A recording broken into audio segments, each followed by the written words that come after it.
Gentlemen, may I have your attention, please?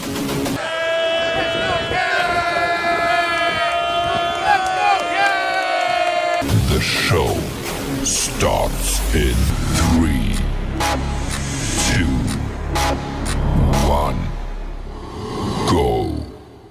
Good morning, CaneSport. It's March the 10th, 2023. I'm Gary Ferman, the publisher of CaneSport.com, joined once again by our managing editor, Matt Shodell, as we discuss the news of the day. And Matt, let's start off with spring football. That's what everybody cares the most about.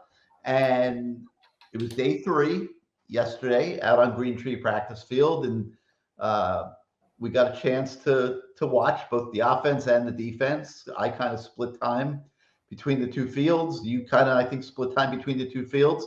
So now 3 days into a 15 practice spring session, your general thoughts on what you're seeing from the team? It's so hard to tell. Fans want these answers from us experts, like, oh, the team's so great, everything looks amazing. I haven't seen such energy. The truth is that the first day there was a lot of energy. It was loud. It was really good. The last 2 practices have been quiet. I was very disheartened, for instance, yesterday when I saw Brashard Smith drop a perfect pass over his shoulder and just slowly walk back to the group. I mean, at least do some push-ups, at least have a receivers coach come over and get in his ear on something. Brashard had the same problem last year with drops. It troubles me that maybe there's going to be some of the same problems as last year, because I'm still very hopeful. Look, I'm very hopeful.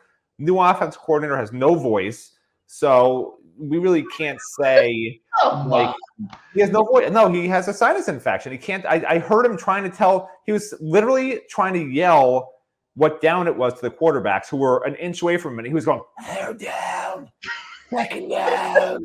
No, that's not a joke. I know it's not a joke. That's exactly how he sounded. And he was trying to yell, and that's how he sounded. He was whispering. I was 10 yards away from him. I could barely hear him. So we don't have a sense yet. The guy's sick. We don't have a sense yet for, what he really will do in terms of how he's going to communicate with the players, because he's not able to. He can't talk. So you got to give him a pass. Defensive side, I love what Lance Guidry does, but, it's interesting to me. Lance Guidry, when we saw Kevin Steele last year, he spent a lot of time mainly with the linebackers. Lance Guidry's primarily with the safeties and cornerbacks, and he's already starting to work with them on defending RPO offenses and some of the intricacies there, which is great because they face so many RPO teams.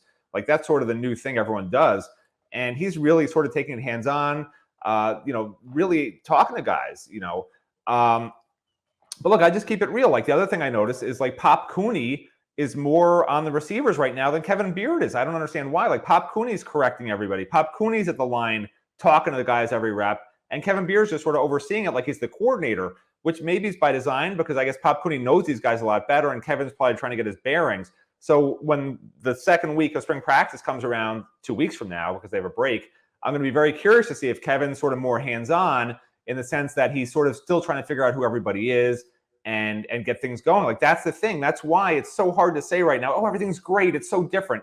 It's not so different, but that's okay. These guys are new. They're trying to find their bearings. The guys who were with these guys last year know these guys a lot better, know how to push their buttons. Different players react differently to different ways of coaching. So it's a good thing that Kevin Beard's not yelling at every receiver what to do right. It's fine. But I'm just telling you guys out there, that's what we see. We only see a half an hour of practice. By no means do we have am I trying to say we have this broad picture of everything that's happening? No, nobody does. And even if they did, they wouldn't be allowed to say so. There are things that we see that we can't talk about, but I will tell you they're the way that the offensive scheme is very exciting.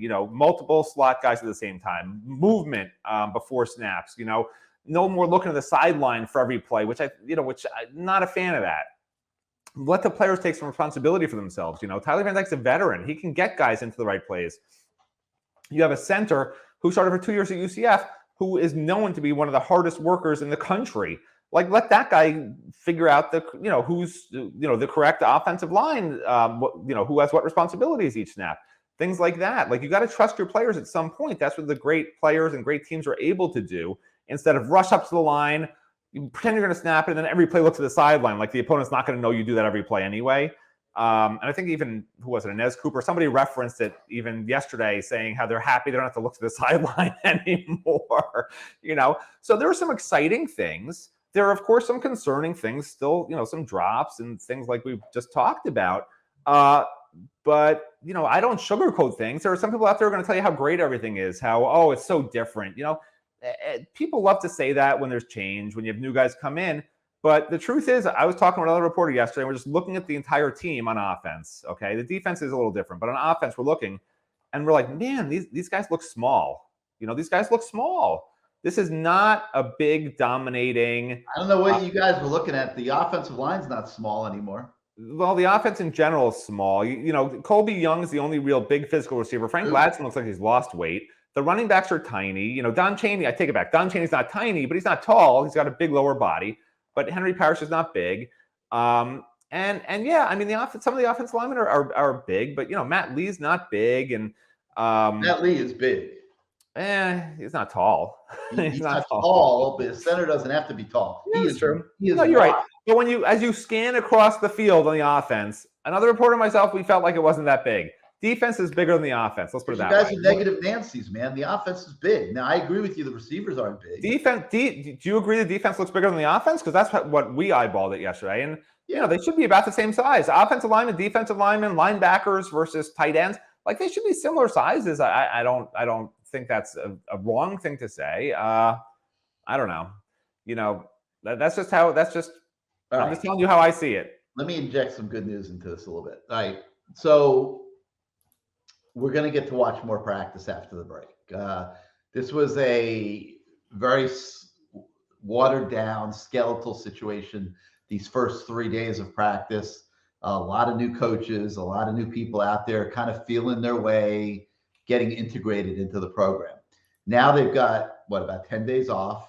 The coaches are going to be able to regroup, see what they've got, get things together. And for all practical matters, really, spring practice starts after spring break. Correct. It's gonna hit its stride a little bit. We should be able to be out there more and see more, to where we can report a little bit more concrete stuff to you guys, quite frankly. So that's one thing. Now, let me talk about offense first. We have been able to see certain things, and we've been able to see the quarterbacks enough where I could tell you that it looks better than it looked a year ago. Okay, Tyler Van Dyke is Tyler Van Dyke. He looked good. He always looks good. Jakari Brown is markedly better than he was a year ago. Okay, I'm not going to sit here and say he's ready to go lead the team to an 11-0 season as a starting quarterback. I'm not saying that. There are still throws that he makes that do not look very good.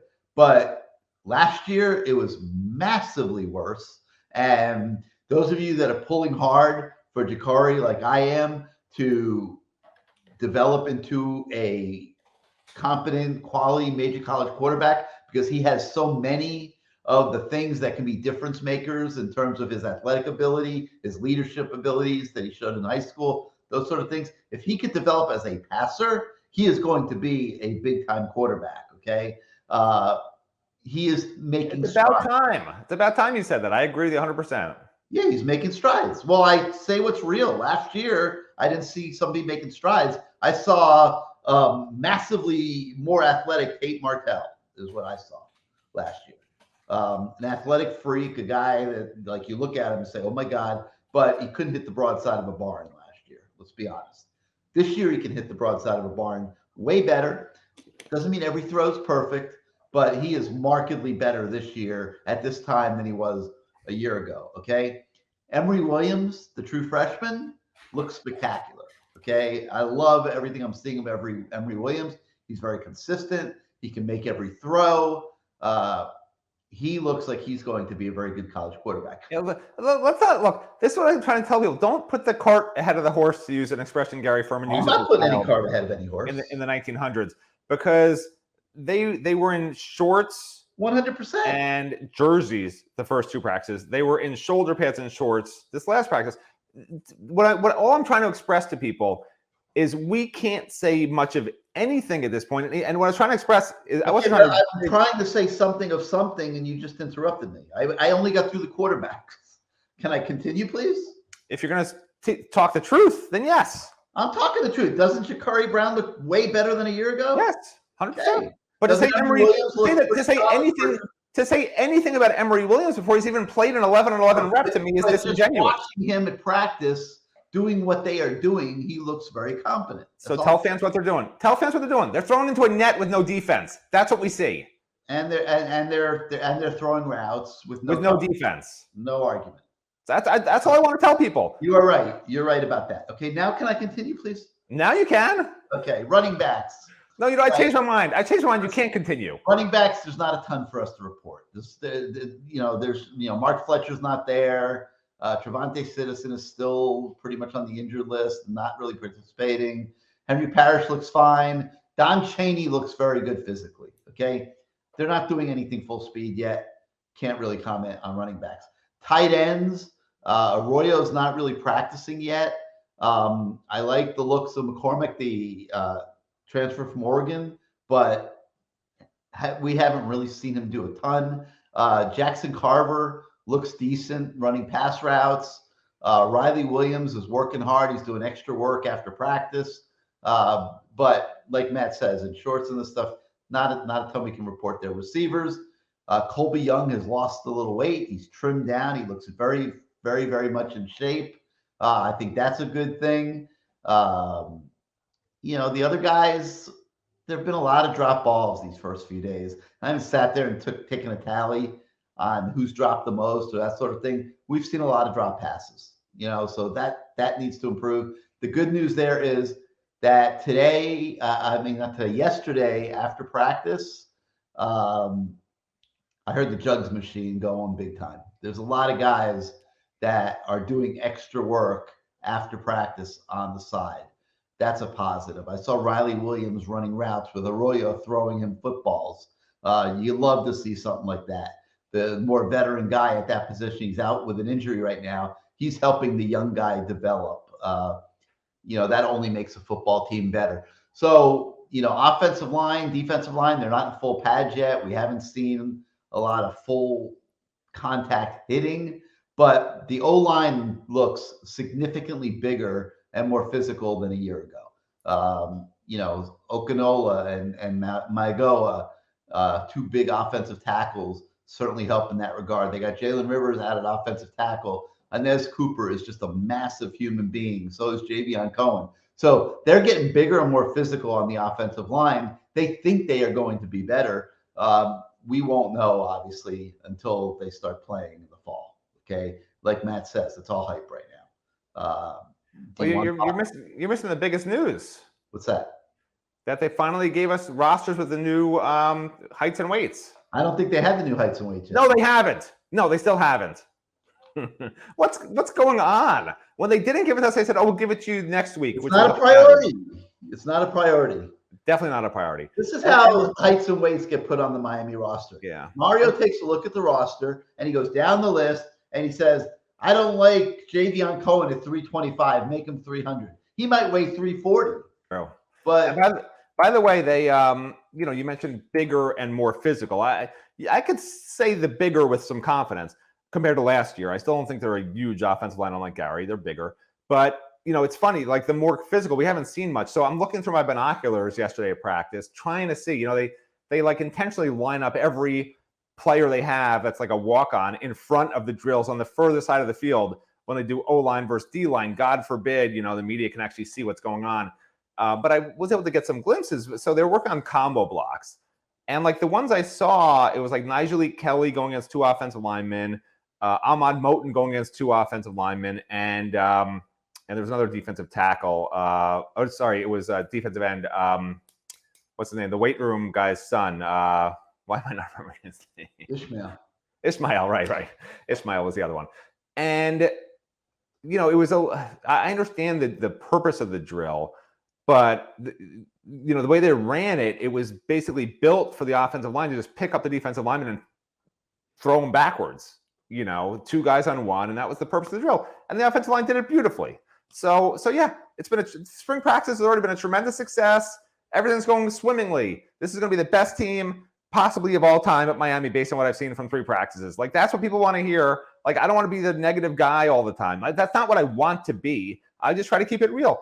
Gary, you can say bigger and more physical, but the truth is, when you say more physical, you're just making it up because they are bigger. So you're assuming they'll be more physical. You're right. You're right. We see no evidence at all of what this team is. We'll find out when we get back from spring break. They are going to be more physical because they are bigger from a physical stature. Right, you're assuming. So we'll find out for real, hopefully, if they let us watch a little bit more when they come back and actually have some pads on. Because for people, if you guys watch, I'm sure nobody watches any other podcast except for ours, but if you watch other podcasts, they're like, this guy looks amazing, that guy looks amazing. The media period, we see basically indie drills on defense the entire time.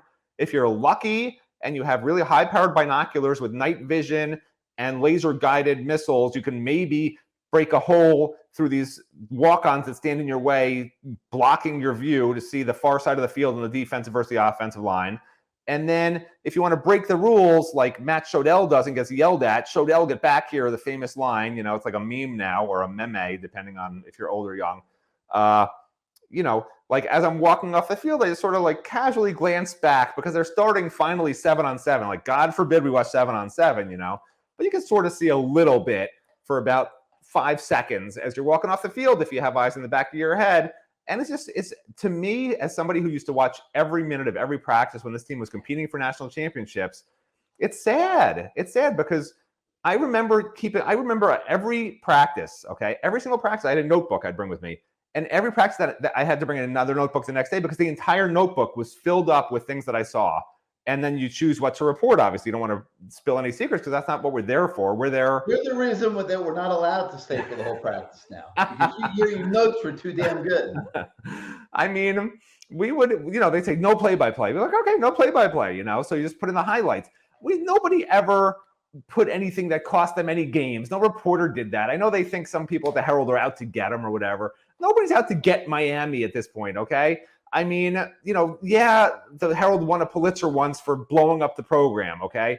But, that's not what the media are doing out there right now. The media out there right now, they just want to enjoy their lives and have a winning program and, be happy. No media member wants to cover a team that is bad. I don't want to be sitting up here saying, I don't know that this team's any better than last year based on what I've seen so far. But, I'm not going to lie to people out there in the YouTubeverse either and say how much better they look. That's not me. And I'm sorry people are going to be mad at me and say, Shodell's such a downer. What's wrong with this guy? But, I have eyes. I'm telling you what I see. If other people want to say they see something different, that's up to them. I've been doing this for a long time. And when the team was great, I would tell people the team was great, I'm telling people, this team maybe, I was talking to a guy who's also covered the team almost actually longer than I have.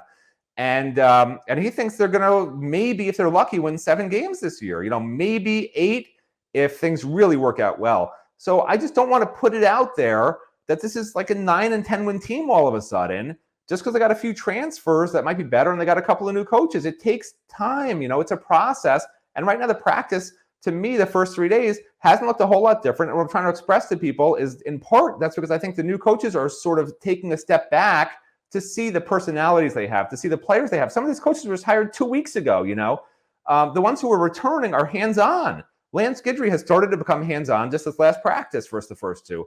And I think the next time we see these coaches out there after the week off, I think they're going to be much more hands-on. I really look forward to sharing with you guys what we can see, what's changed, what's different, and how the coaches are approaching the players, and also what's happening when the pads are on. And if there's more enthusiasm out there, because this last practice we saw yesterday, it was quiet out there, man. It was quiet. I don't like that. That's not for me.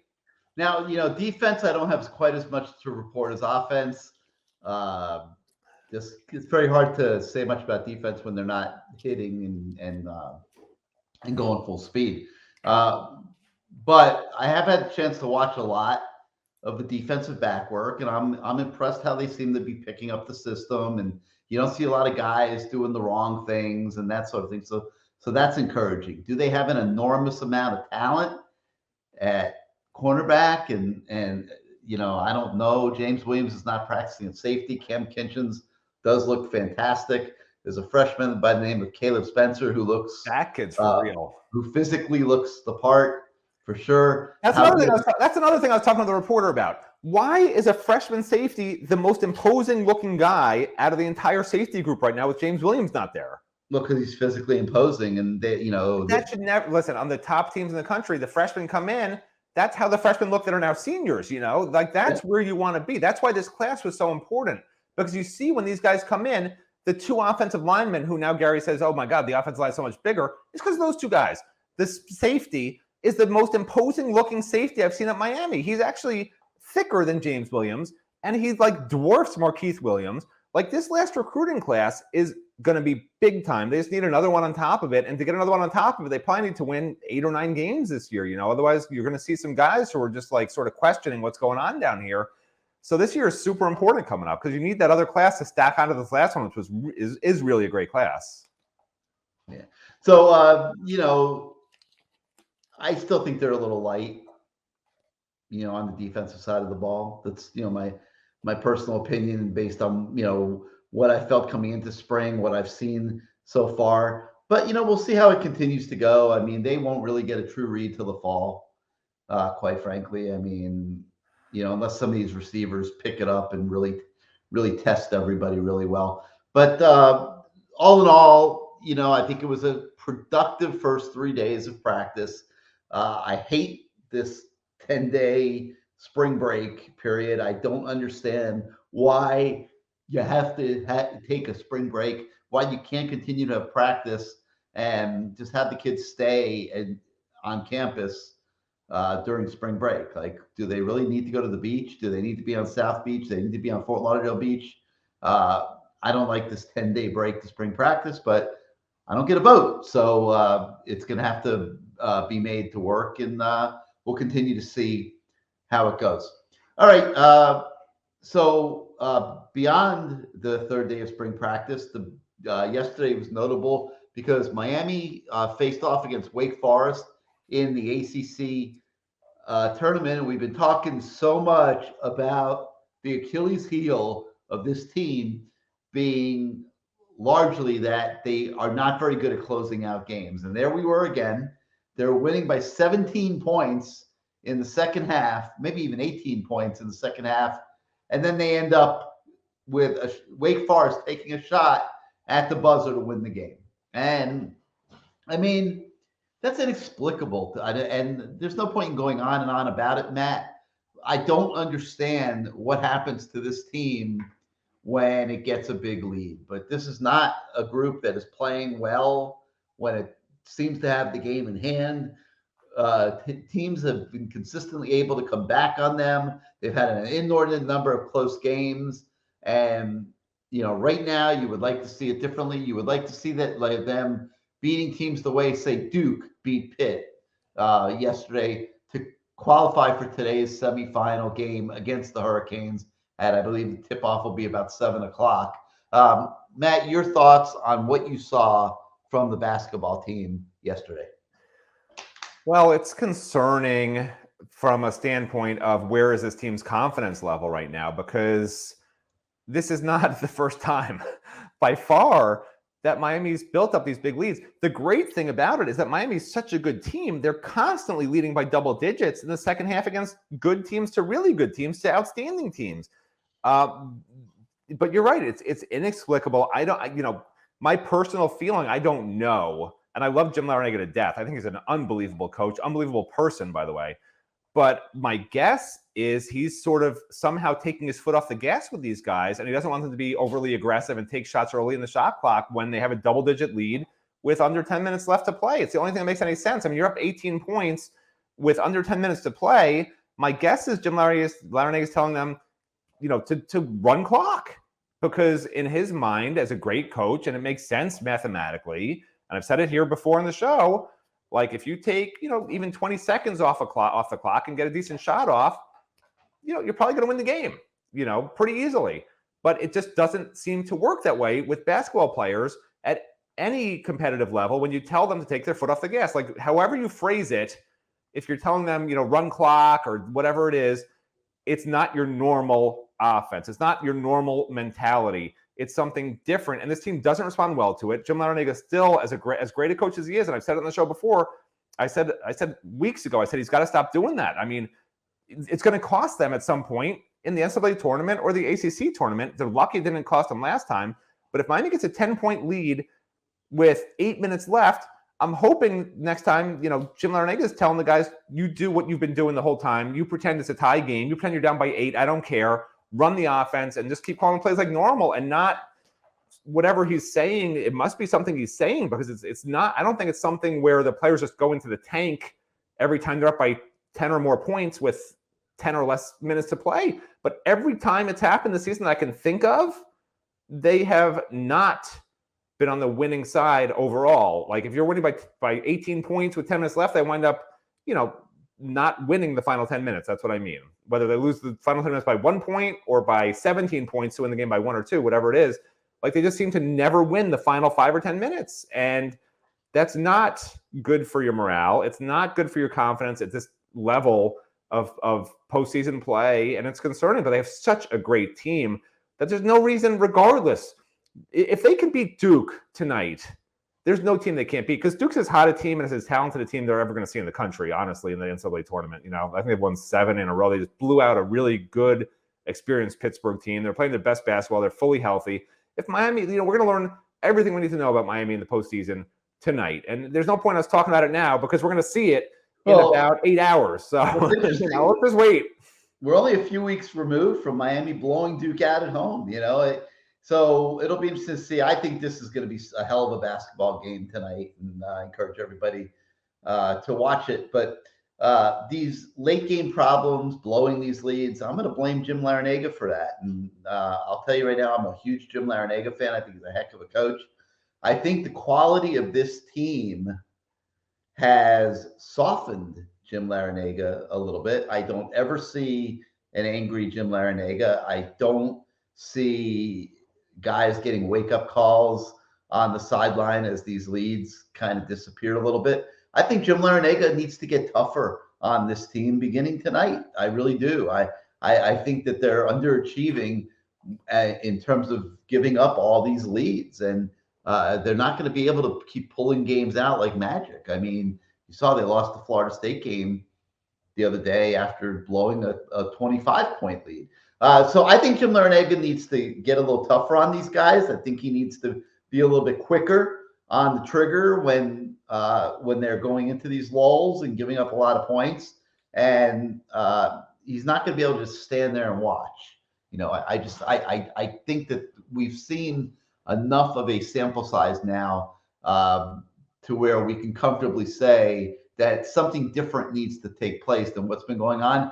To me, that different is Jim Larranaga has got to get tougher on these guys. When things start to go wrong, call timeouts, get on them, get them refocused. He went into the locker room yesterday, Matt, and he said on national TV, I think we're antsy. We just got to get calm down, get focused. They came out of the locker room great. They were kicking total butt the first half of the second half, but then they stopped playing, and that is going to end their season. They can't get away with this very much longer, starting with tonight. So it'll be interesting to see what happens. But, I do think Jim Larranaga needs to get a little tougher on his players and keep their heads in the game.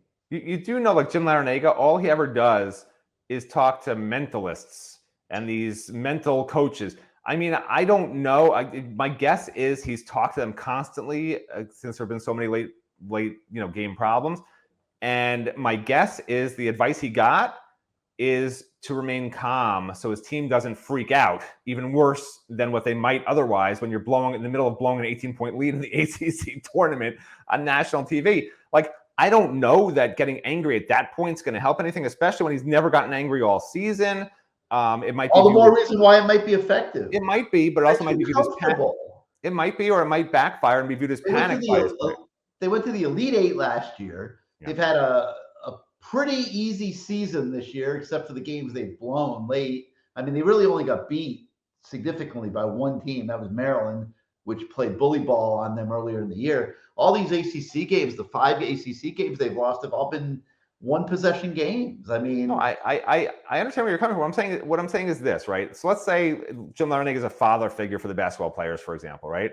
So Gary, I know your father didn't really do anything nice for you, but my father would give me like treats and bring home cake and candy, whatever. If he, when he come home from work, that would be dessert, right? We loved when he came home, not necessarily because he was coming home, because he was always bringing a cake or something for dessert after dinner.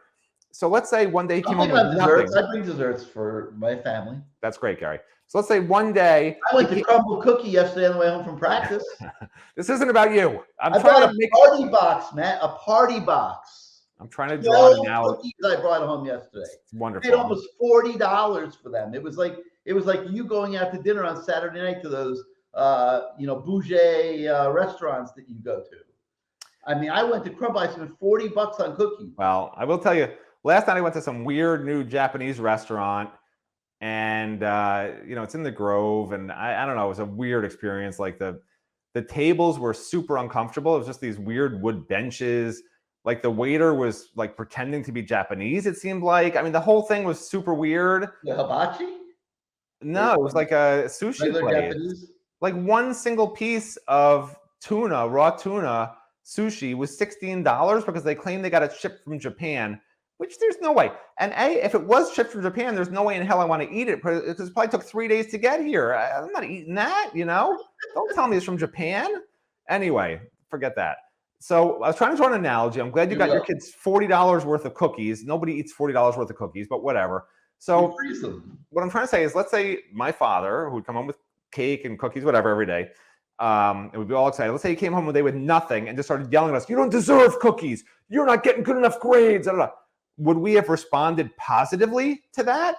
My personal feeling is no, not so much. But this is your suggestion for him to suddenly stop giving out the cookies and cake to the team and say, "You guys are awful. You're not focusing. You're not playing right. Get it together," and start yelling at them. And somehow they'd respond positively. I mean, maybe that's the Gary Ferman mentality. And this is how you got your kids to play better on their youth basketball teams that you coached and won. I think you told me you won how many championships? 3, 4?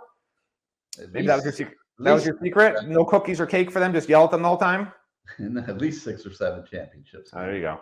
But nah. So look, I think this team has done very well for 2 seasons now, and I think that's created a little bit of a comfortable environment. And when they're ahead in games, and I think Jim Larranaga is going to have to get a little tougher here down the stretch of the season. I mean, you lose, you go home. I mean, they can afford one loss in the ACC tournament and not win it, but then it's March Madness time, and you lose, you're done. This season's over.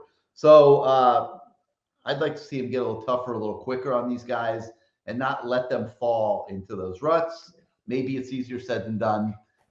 We'll see what happens. But so the Canes play Duke tonight. Should be a very interesting game. All right. From there, we got a ton of recruiting coverage for you. We catch up with high-priority Fort Lauderdale St. Thomas Aquinas receiver Chance Robinson. He's now gotten a chance to come out to practice and get a sense for what Shannon Dawson's offense looks like. He shares with us where things stand with him. We also talked to Pahokee 2025 quarterback Austin Simmons to see what he's saying after visiting Miami for a second time already this spring. Boo Carter is a running back from Chattanooga, Tennessee. We break down his film so you can see a little bit why Miami is interested in Boo Carter. We've got a story on Orlando Jones quarterback Darion Coleman. He's becoming a household name in the 2026 class. So we're trying to give you guys a cross-section of recruiting coverage. American Heritage running back Byron Lewis is another one who paid a visit to Coral Gables Thursday morning. We spoke to him. So a lot of recruiting coverage coming at you guys in rapid fire succession. I'm not going to touch on every single story, but we are constantly updating the recruiting section of our site all day long, every day. Azubi and Steven are pounding it for you guys, and hope you are enjoying all of that coverage.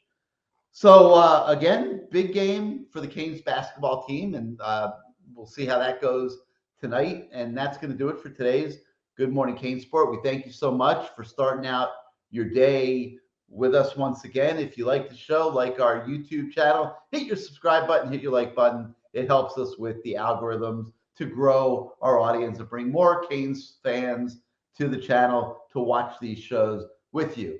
If you're not yet a subscriber to CaneSport.com, please contribute to the Matt Shodell Welfare Fund by becoming a subscriber. Your subscriptions allow us to do what we do every single day. So for Matt Shodell, I'm Gary Ferman. Thank you for joining us this morning. Have a great weekend, everybody. We'll catch up with you again next time.